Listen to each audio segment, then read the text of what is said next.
Bienvenidos otra vez a este fascinante estudio sobre el templo o el santuario del Apocalipsis.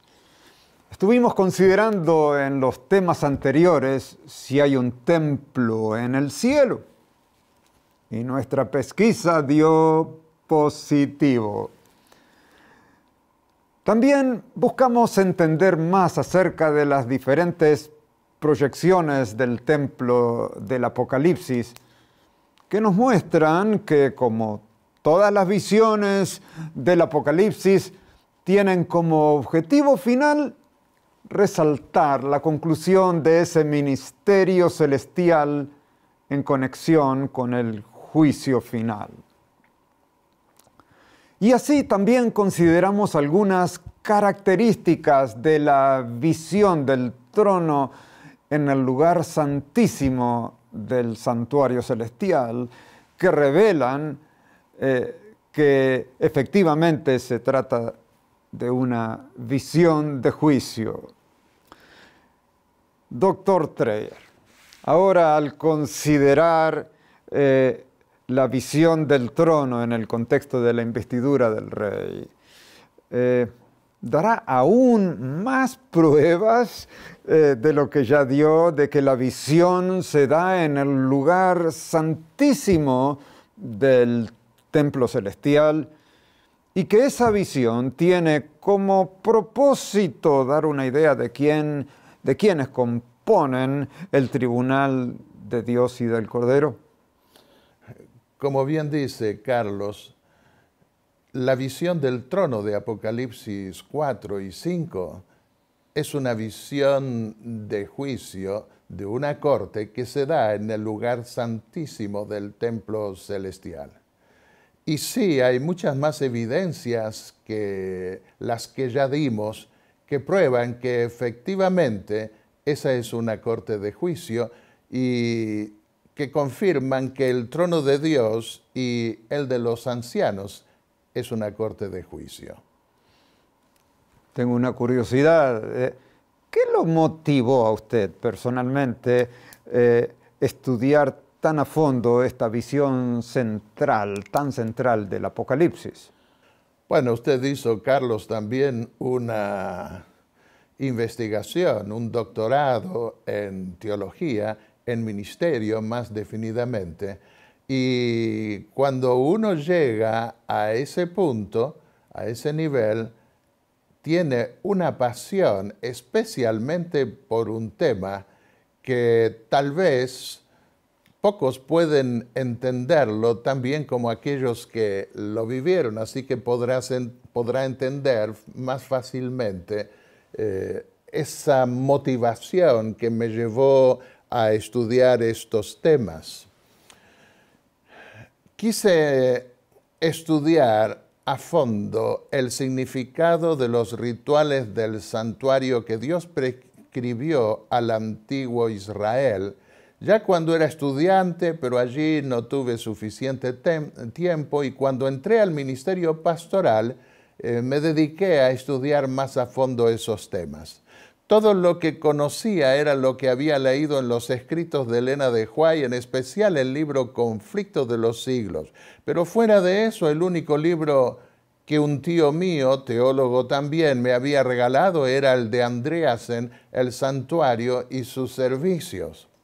Pero después quise avanzar más y comencé a estudiar el Pentateuco, comenzando con el Génesis. Me llevó varios años llegar al libro de Deuteronomio.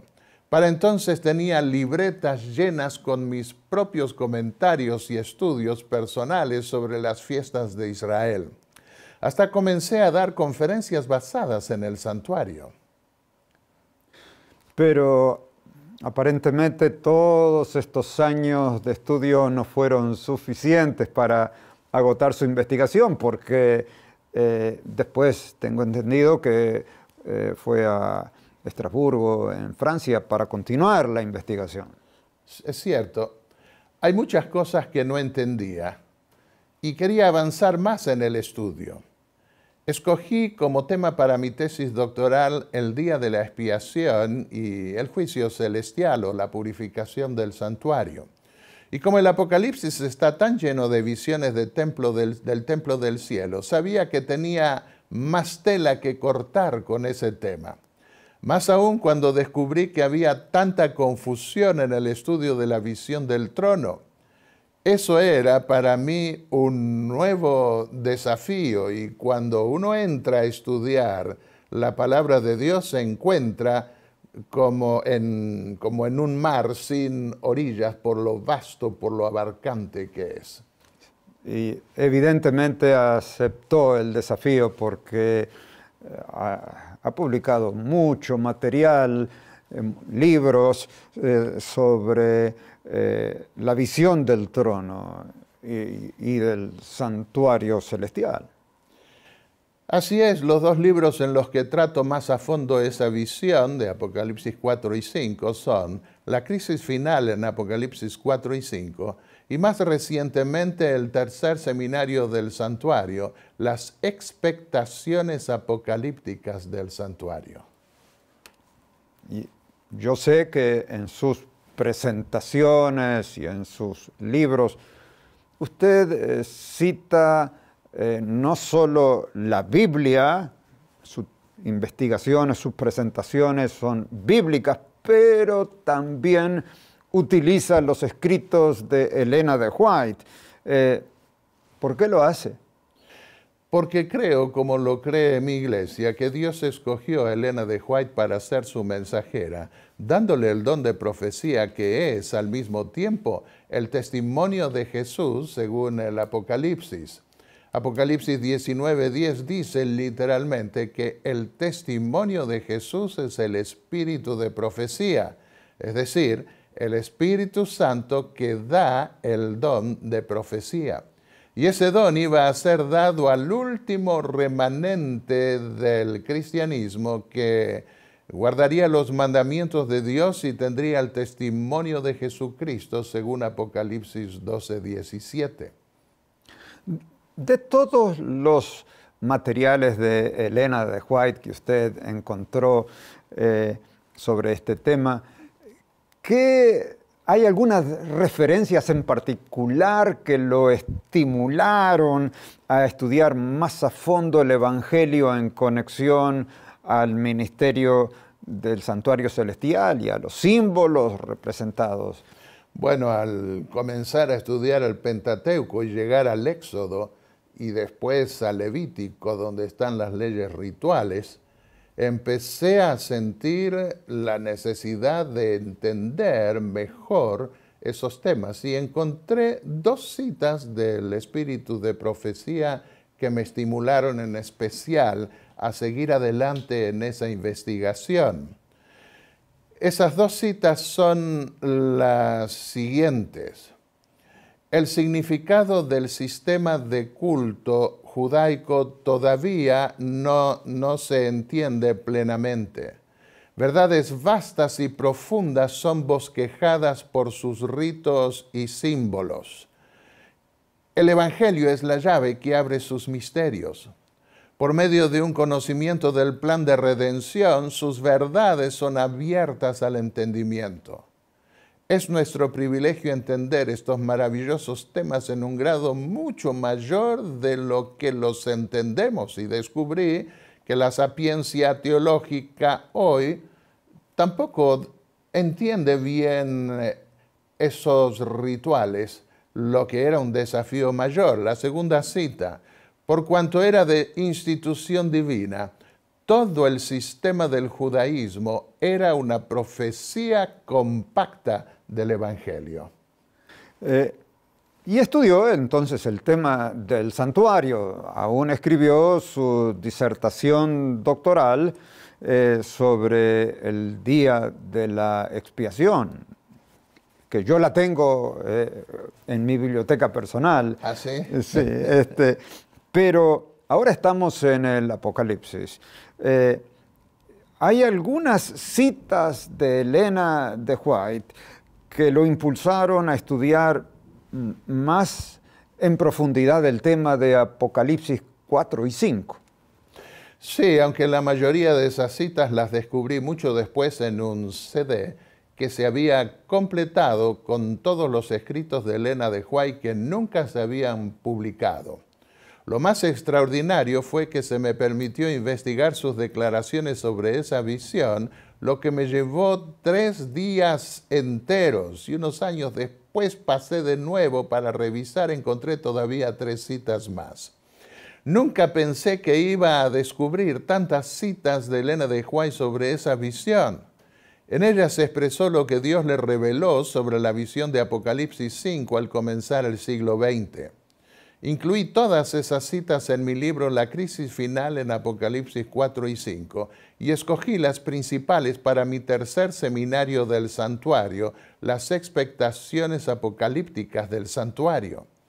Lo que me sorprendió grandemente es que tales declaraciones del espíritu de profecía confirmaban mis estudios bíblicos. Algunas de esas citas las iremos compartiendo a medida que avancemos en el estudio de esa visión.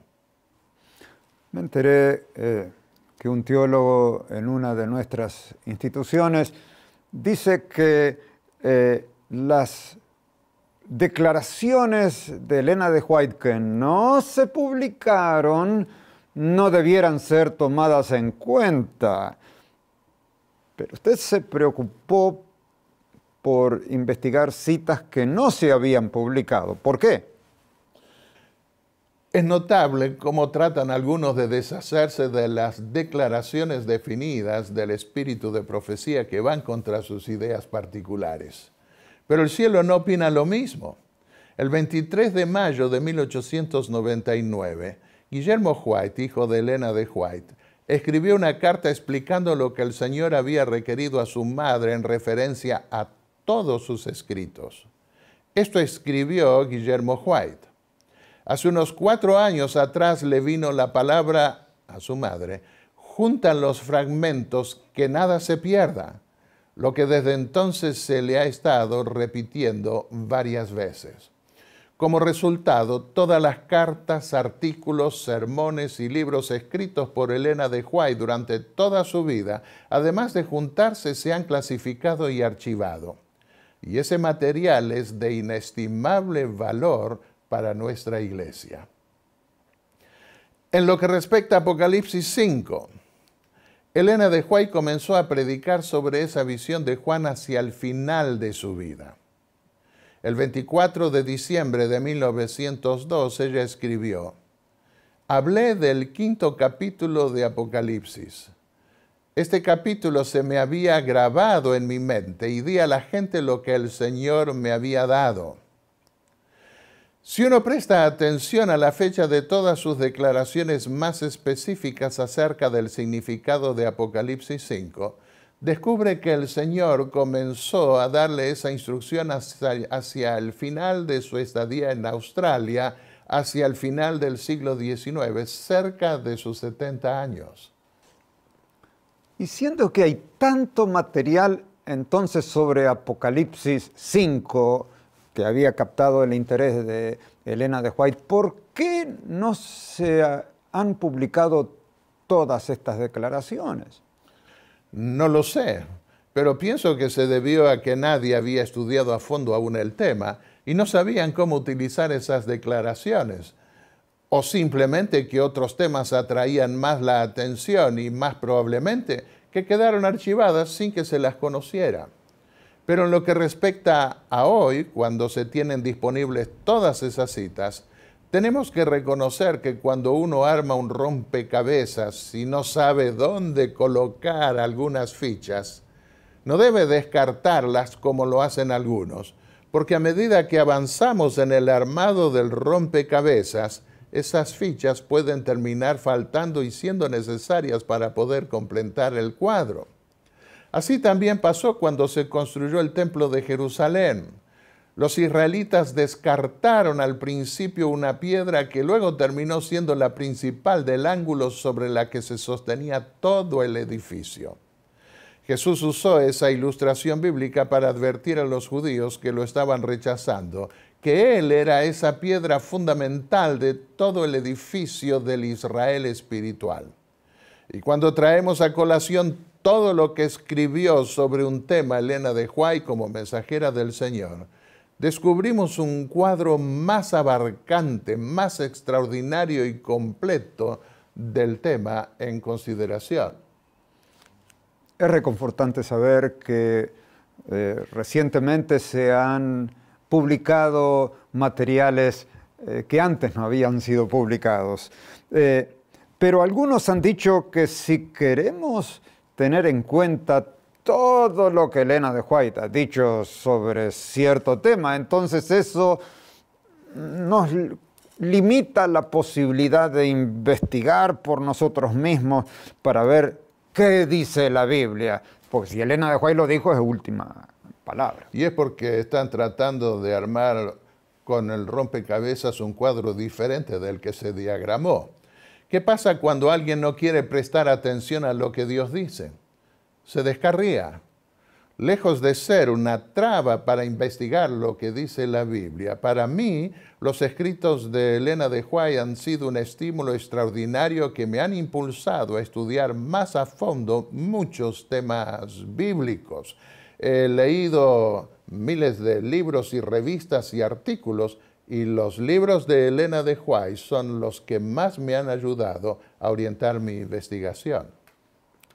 La reciente publicación de materiales no publicados antes, sin duda amplió nuestra fuente de información, pero de los materiales publicados desde mucho tiempo atrás, ¿hubieron algunas citas que le llamaron la atención en relación a Apocalipsis 4 y 5, que fueron muy significativas para usted? Sí, por supuesto, hay muchas citas. Leamos aquí una cita que me llamó grandemente la atención. Como ustedes podrán ver, el contexto de esa cita es claramente la del juicio investigador. ¿Qué hará el tal el día en que los libros se abran y cada ser humano sea juzgado según las cosas escritas en los libros?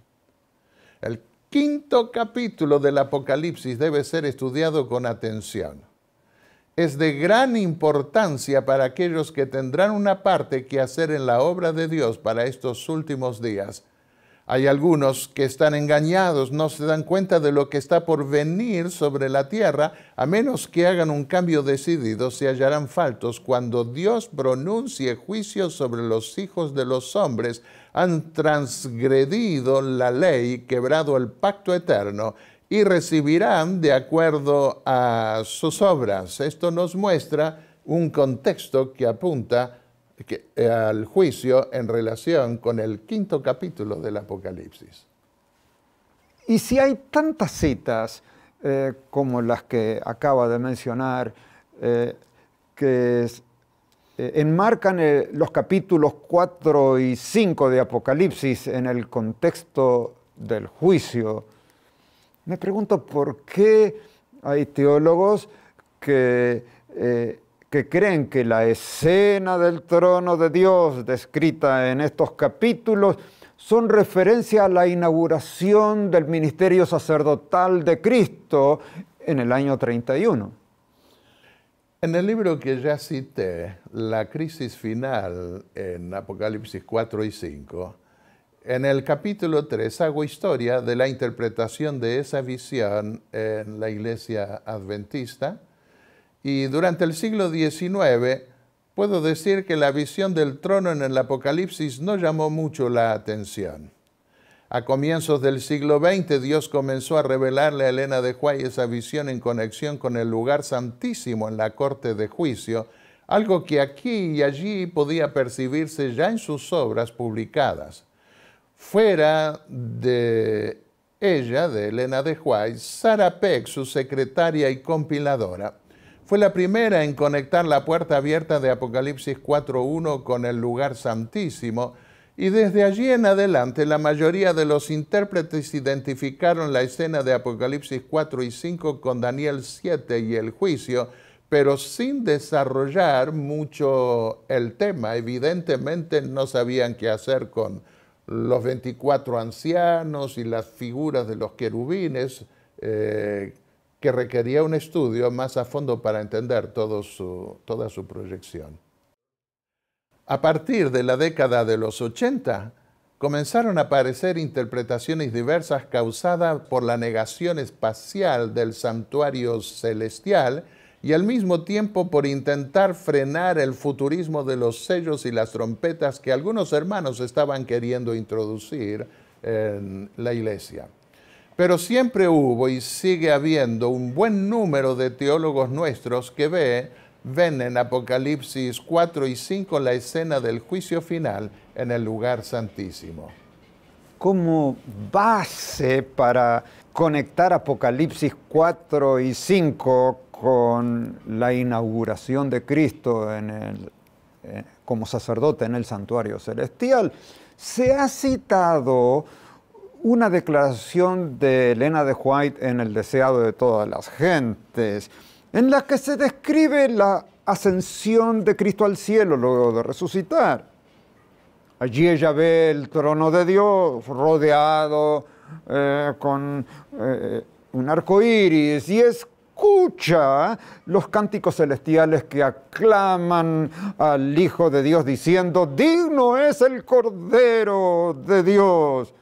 Y aparte, está el concepto de que el arco iris sobre el trono y el cántico celestial parecen coincidir con Apocalipsis 4 y 5. Muy bien.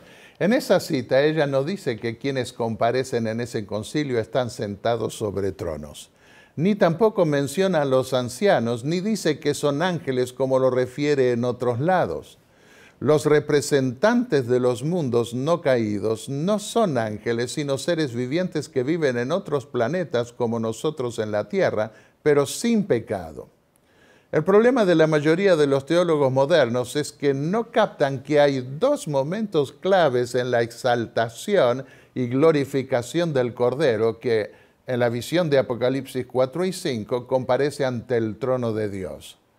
Algunos teólogos adventistas heredaron esa comprensión limitada y parcializada de los centros teológicos donde estudiaron, me refiero a esa interpretación inauguralista.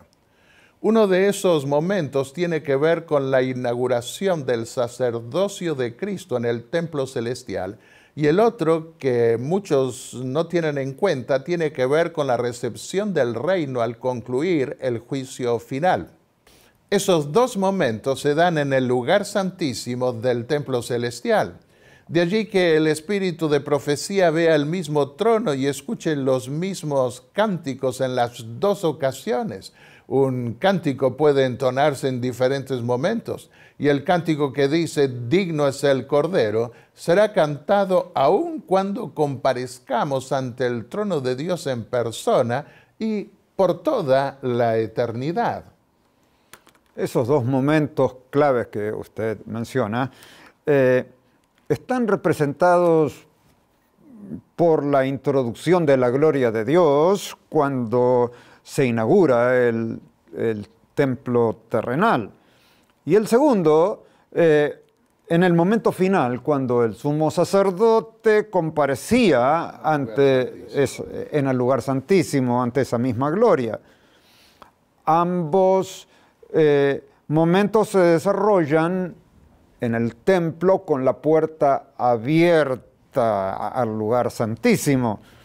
El sumo sacerdote comparecía ante Dios, así, sin velos ni puertas que cubriesen la gloria divina de su mirada. En el día de la expiación. Sí, entonces, ¿es correcto eso? Sí.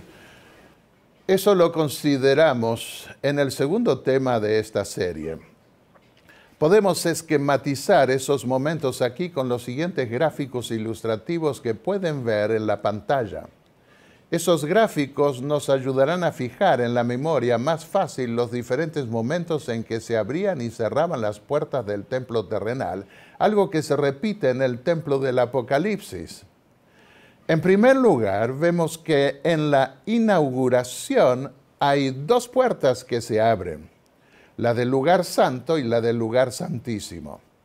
Entre las varias citas del espíritu de profecía podemos mencionar aquí una. A través de las puertas elevadas, uplifted gates en inglés, Jesús entró en el cielo como nuestro representante. Como se sabe, esa es una expresión que tiene como contexto el templo, más específicamente el lugar santísimo, que era el lugar más elevado del templo. Luego comenzaba el servicio diario en el lugar santo y para ello Moisés debió cerrar el velo del lugar santísimo. En el templo celestial, el Padre y el Hijo están sentados en un trono en el lugar santísimo. En el siguiente cuadro podrán ver la puerta cerrada al lugar santísimo en el templo de Salomón. Cuando llegaba el día de la expiación y debía purificarse el santuario, el sumo sacerdote cerraba la puerta del lugar santo y abría la puerta al lugar santísimo. Es entonces que encontramos no dos puertas como en la inauguración, sino una puerta abierta como en la visión del trono de Apocalipsis 4, en donde además aparecen los tronos de los ancianos en el lugar santísimo. Y por último, cuando terminaba la intercesión y juicio en el lugar santísimo, se abría la única puerta que estaba cerrada, la que separaba el patio del lugar santo. Esa puerta se abría para salir, trayendo la bendición a los que habían sido vindicados en el juicio y la maldición a los rebeldes. Muy bien. Tengo algunas preguntas aquí en mi cuestionario que yo quería hacerle, y aquí viene una. ¿Por qué los 4 querubines que están junto al trono de Dios en el lugar santísimo tienen forma de animales? ¿Son animales? No, por supuesto que no. Los reyes antiguos hacían representar sus tronos con figuras de animales. Ningún rey quería dar la impresión de sentarse sobre un trono representado por un animal débil, por lo cual muchos reyes solían elegir al león como símbolo de su trono. Podemos ver en la diapositiva el trono del faraón Tut y el trono del rey Salomón, así como otros tronos. Sus tronos tenían figuras de leones. No sabemos cómo eran los 2 querubines que estaban sobre el arca del templo de Salomón, ni los otros 2 que construyó Salomón al lado del arca. Pero tanto en el libro de Ezequiel como en el del Apocalipsis vemos al trono de Dios rodeado con querubines que se representan con lo mejor de esta creación. El león es el rey de la selva. El águila es la reina de las aves. El becerro es el animal más representativo de los animales domesticados. Y el hombre es la corona de esta creación. Juan no dice que eran animales, sino que eran como o semejantes a un león, un águila, etc.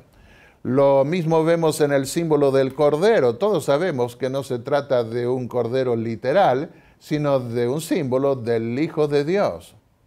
Asimismo ocurre con los 24 ancianos, según vimos en el tema anterior. No son viejos, sino ángeles que se representan así para resaltar su función de jueces. Esos símbolos de animales muestran que el trono de Dios va a ser exaltado por su obra de creación y redención y por encima de todos los demás reinos terrenales, ya que ningún reino terrenal tenía tal representación magnífica y variada de su trono. También nos muestra que Dios no se ha olvidado de nuestra creación. La valora tanto que la hace formar parte de su trono en la representación de su templo celestial. Él no piensa solo en nosotros, sino en los animales, en la vegetación, en toda su creación, con el propósito de redimirla. Es fascinante, se ha destacado que tanto en la inauguración como en la conclusión del servicio que se efectuaba en el santuario terrenal, el sacerdote comparecía en el lugar santísimo. Allí, en el templo de Salomón, habían 4 querubines. ¿Qué otras referencias pudiera darnos al momento específico referido en la visión de Apocalipsis 4 y 5, que muestran que no se refiere a la inauguración del sacerdocio de Cristo en el santuario, sino al juicio final? Ya vimos en los temas anteriores varias razones bíblicas que llevan a vincular esa visión solo con el juicio final. Y consideraremos otras razones más aquí y en los siguientes temas. Pero ya que me pregunta usted sobre el testimonio del espíritu de profecía, puedo adelantarle que Elena de White nunca proyectó uno de los cánticos de Apocalipsis 5 al pasado inaugural, sino siempre hacia el futuro.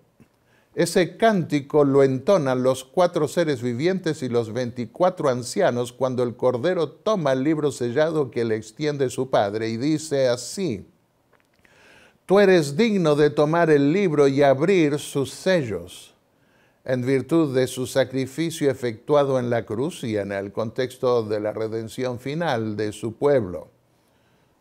He oído a otros teólogos decir que la visión de Apocalipsis 4 y 5 no se refiere ni a la inauguración ni al juicio final, sino que se refiere a todo el ministerio de Cristo. ¿Cómo responde eso? No, el Cordero no se la pasa compareciendo muchas veces por 2000 años ante el trono de Dios para recibir el libro. Leamos Apocalipsis 5:7, donde se nos dice que el Cordero vino y tomó el libro de la mano derecha del que estaba sentado sobre el trono. Ese momento descrito no se refiere a una comparecencia regular y permanente que se efectúa 2000 veces durante toda la dispensación cristiana, o más aún. El Cordero comparece ante el Padre en 2 momentos, como ya vimos, y volveremos a considerar con más detalles en los siguientes temas. Y la descripción de la visión que da Juan tiene que ver específicamente con la investidura del segundo David en la corte final de juicio, con una puerta abierta, la que da acceso al lugar santísimo. Se ha hecho referencia a los cánticos de Apocalipsis capítulo 5, pero también hay cánticos en el capítulo 4. Y quisiera leer los versículos 8 al 11.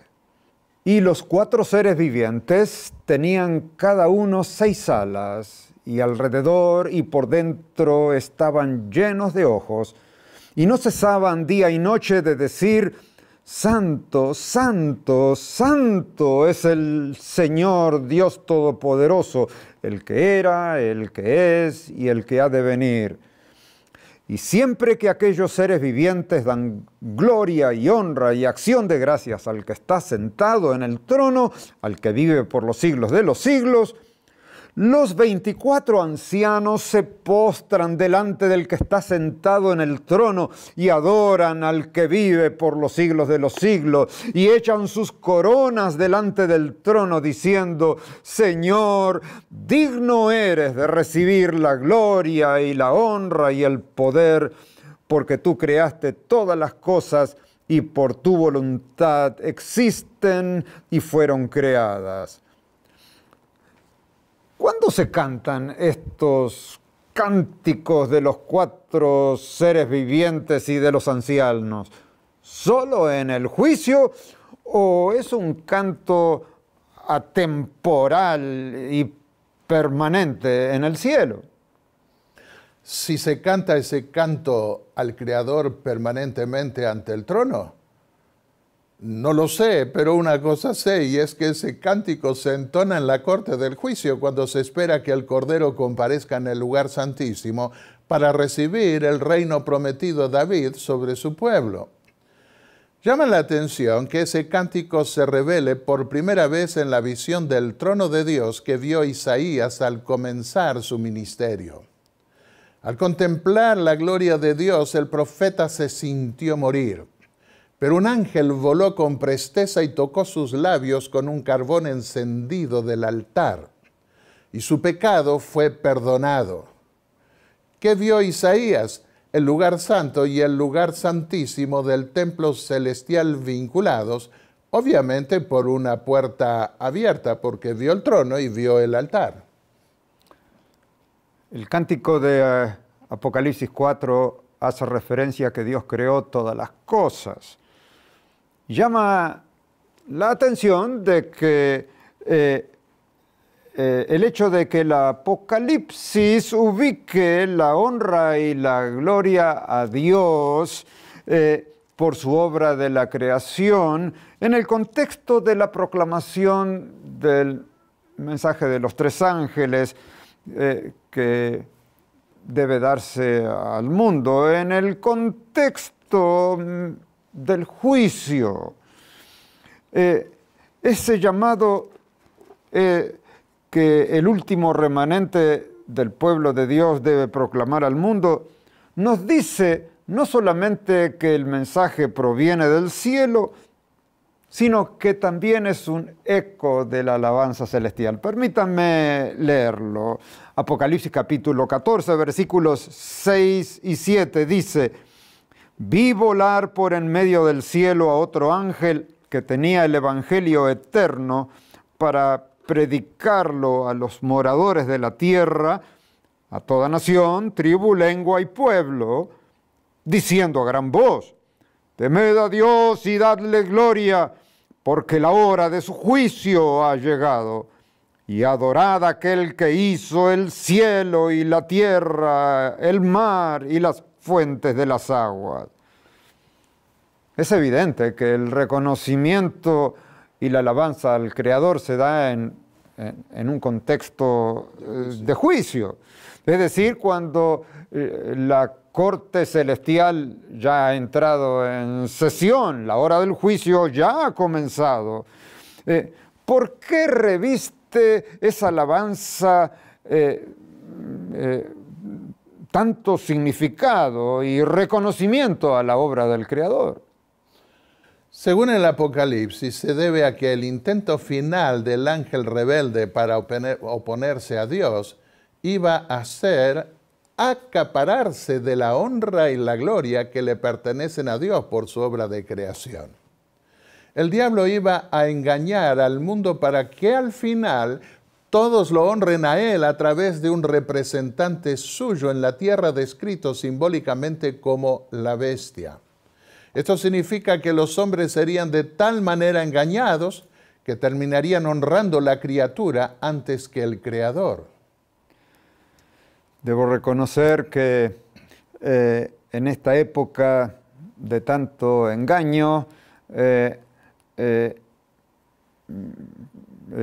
se destaque algo en contra de la obra de Dios como creador. ¿Por qué en las universidades del mundo se enseña la evolución en lugar de la creación? Nuestro Padre no sería Dios si en realidad esa teoría tendría razón, diciendo que venimos del mono.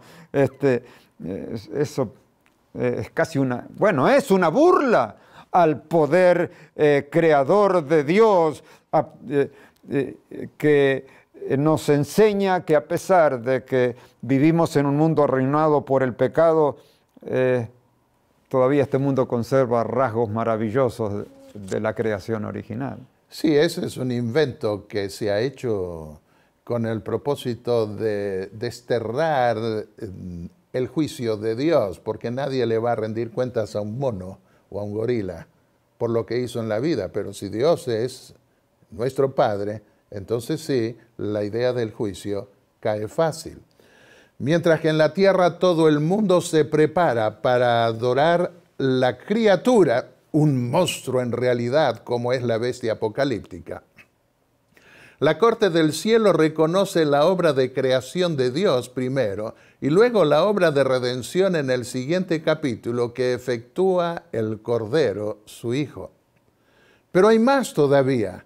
En el capítulo 10 del Apocalipsis, el ángel que se sitúa entre la sexta y séptima trompetas o juicios divinos, jura por el Creador de los cielos y de la tierra. Esto lo hace al concluir todas las fechas proféticas que había anunciado Daniel y Juan. Leamos sus palabras, según las registró el apóstol en los versículos 5 al 7 de ese capítulo. Y el ángel que vi en pie sobre el mar y sobre la tierra, levantó su mano al cielo y juró por el que vive por los siglos de los siglos, que creó el cielo y las cosas que están en él, y la tierra y las cosas que están en ella, y el mar y las cosas que están en él, que el tiempo profético, no sería más, sino que en los días de la voz del séptimo ángel, cuando él comience a tocar la trompeta, el misterio de Dios se consumará, como él lo anunció a sus siervos, los profetas. Apocalipsis 10, 5 al 7. El cántico de Apocalipsis 4 es maravilloso. Tenemos que aprender ese canto, tenemos que internalizar ese canto que nos habla de Dios, el creador del cielo y de la tierra. Pero tengo una pregunta aquí, doctor Dreyer. ¿Tiene el tribunal del cielo solo la misión de juzgar al pueblo de Dios antes de otorgarle el paso definitivo a la eternidad? Según la visión que estamos considerando de Apocalipsis 4 y 5, daría la impresión de que la finalidad mayor está en reconocer la obra grandiosa de la creación y de la redención que tanto el Padre como el Hijo efectuaron para salvar esta creación. Eso se llama teodicea en teología. Esto es la justificación o vindicación de Dios ante las acusaciones que el diablo y los rebeldes en la tierra levantan contra él por las calamidades que se dan en esta creación. Hacia eso apuntaba todo el ritual hebreo que se consumaba en el día de la expiación, cuando el santuario donde Dios moraba era purificado. Por amor a esta creación, Dios estuvo dispuesto a morar entre los hombres, arriesgando su reputación ante el universo. Los dos pasajes más claros que veo en el Antiguo Testamento en relación a la purificación del santuario terrenal están en Levítico 16, versículo 16, y en Daniel 8:14. Daniel hasta da la fecha en que la purificación del santuario celestial debiera comenzar. Permítame leer estos pasajes. Así purificará el santuario a causa de las impurezas de los hijos de Israel, de sus rebeliones y de todo el pecado de ellos. De la misma manera hará también al tabernáculo de reunión, el cual reside entre ellos en medio de sus impurezas. Y ahora Daniel dice, y él me dijo, hasta 2300 tardes y mañanas, y el santuario será purificado. Sobre la fecha indicada en Daniel 8:14 escribí extensamente en mi cuarto seminario sobre el santuario titulado Los tiempos apocalípticos del santuario. No tenemos tiempo de considerar ese estudio aquí, pero quiero resaltar algo más que aparece en el Pentateuco. Y es que cuando Dios condescendió en habitar en medio de su pueblo, puso su nombre en ese templo. Leamos Deuteronomio 12, los versículos 5 y 11. Mas el lugar que el Eterno vuestro Dios escogiere de todas vuestras tribus para poner allí su nombre para su habitación, ese buscaréis y allá iréis. Y al lugar que el Eterno vuestro Dios escogiere para hacer habitar en él su nombre, allí llevaréis todas las cosas que yo os mando. Así que contaminar ese lugar, el santuario donde moraba el nombre de Dios, era una afrenta contra el mismo Dios, una afrenta contra el nombre de Dios. Y por otro lado, purificar el santuario entonces implicaba la vindicación de la reputación divina. ¿Correcto? Exacto. Los pecados del pueblo de Dios contaminaban el santuario divino y profanaban su nombre en el caso de los pecados inconfesos, requiriendo la pena de muerte para esos transgresores que colmaban la paciencia divina por no arrepentirse. Todo esto lo desarrollé en mi tesis doctoral en la Universidad de Estrasburgo, y una síntesis de ese enfoque del Antiguo Testamento que escribí fue publicada también por el Instituto Bíblico de Investigación de la Asociación General de la Iglesia Adventista. También desarrollo ese punto en mi primer seminario del santuario titulado Las promesas gloriosas del santuario. Aquí, sin embargo, debemos contentarnos con leer solo Levítico 23. Dijo Dios a Moisés: yo pondré mi rostro contra ese hombre y lo cortaré de entre su pueblo, porque ha dado de sus hijos a Moloc, contaminando así mi santuario y profanando mi santo nombre. Así que purificar el santuario significa vindicar el santo nombre de Dios. Y eso es lo que debía hacerse al final, en el juicio, según el pasaje que hemos leído en Daniel capítulo 8, versículo 14, que el santuario sería vindicado, porque los versículos 17, 19 de Apocalipsis 8 dicen que debía darse al final, literalmente, en el tiempo del fin. Pero la preguntas que yo tengo acerca de la vindicación del santuario, ¿debía esperarse hasta el tiempo del fin para vindicar a Dios? ¿No lo vindican a Dios los creyentes fieles de todas las edades? ¿O la vindicación de Dios comenzó en 1844 y qué relación tiene con la vindicación de la última generación? Porque en Apocalipsis capítulo 7 y 14, la última generación de fieles representadas por un número simbólico, los 144,000, ellos iban a tener el nombre de Dios escrito en sus frentes. Ellos vindican a Dios. ¿Significa que ellos lo van a hacer de una manera completa, como no le hicieron otras generaciones? Bueno, la Biblia nos dice que el mayor deseo de Dios es hacer de cada ser humano un templo santo en el cual pueda poner su nombre. Esto nos permite ver que Dios se juega su reputación ante el mundo y el universo y derramará su espíritu de una manera especial, la lluvia tardía, como la refiere la Biblia, para que pueda obtenerse esa transformación total. Pero los 144,000 terminan triunfando de tal manera que mantienen definitivamente el nombre de Dios y del Cordero en sus frentes. Eso significa que esa última generación habrá sido transformada por Dios en templos vivientes y perfectos en los cuales nunca dejará Dios de morar. Como lo desarrollo en otros temas, y hay un tema que di hace poco y está en YouTube, sobre la vindicación final del carácter de Dios.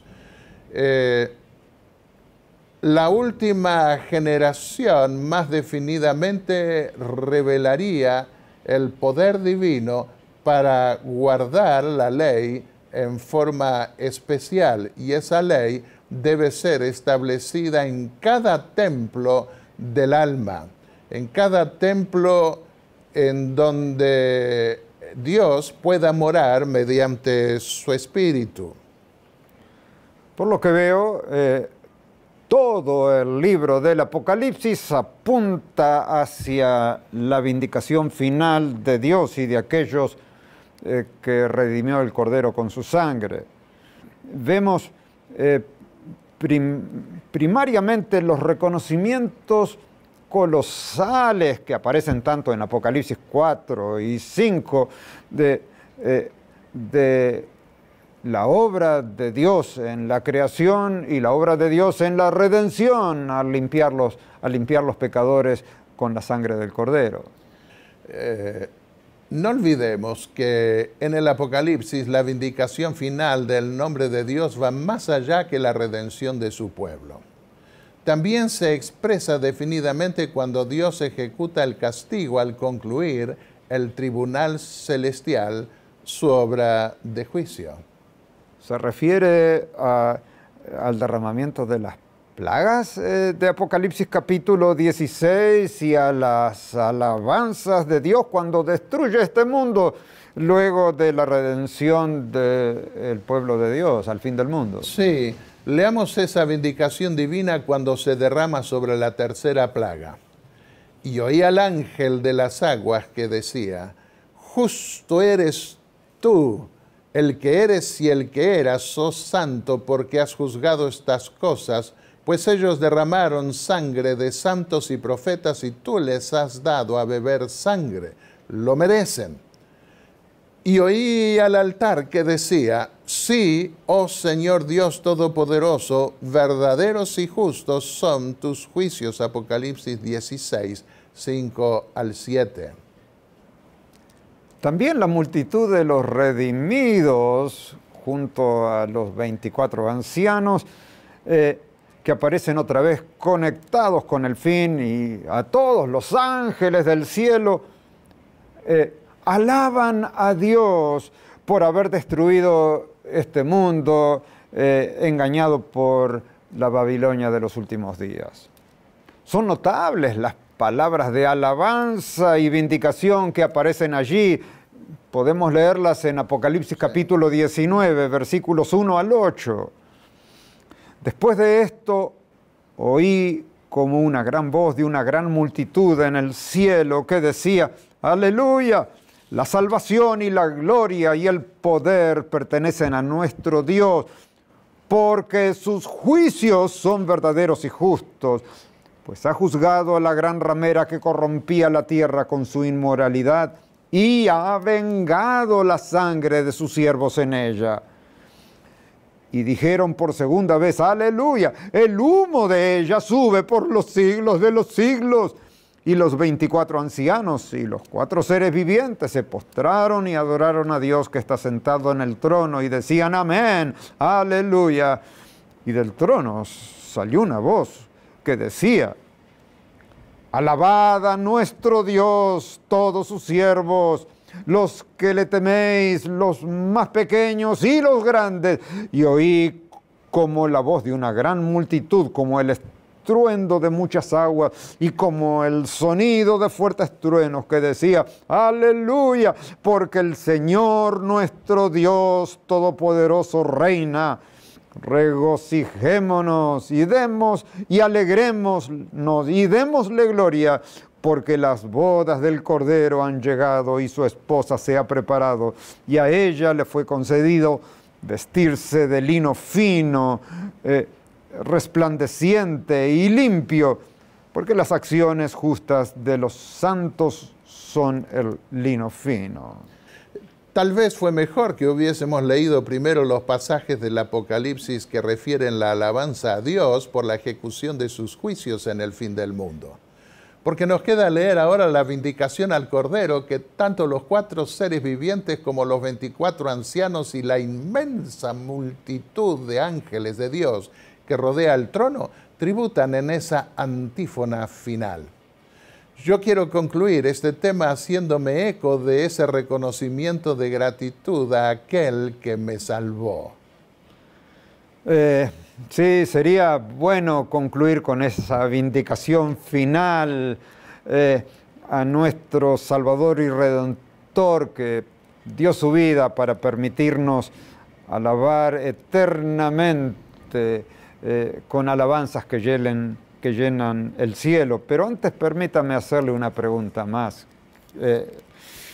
Ante tantas alabanzas que vindican el nombre de Dios, ¿por qué aparece Juan llorando cuando ve la descripción del capítulo 5? Llora porque en el momento cumbre, cuando tiene que aparecer alguien para poder abrir el libro de la herencia, el Cordero no aparece para vindicar a su pueblo. Hasta que uno de los ancianos, un ángel, según vimos en otro tema, le avisa que el Cordero está allí para abrir ese libro. Ahora, Juan tuvo esa visión 60 años después que Jesús fue crucificado, resucitó y ascendió al cielo. ¿Acaso que no sabía Juan que Jesús, el Hijo de Dios, había vencido y que ya estaba sentado a la diestra de Dios, con el requerimiento de Dios de que le adoren todos los ángeles de Dios? Otra vez, ¿por qué llora? Por supuesto, Juan sabía que su Señor había triunfado y se había sentado a la diestra de Dios para ser nuestro Rey sumo sacerdote.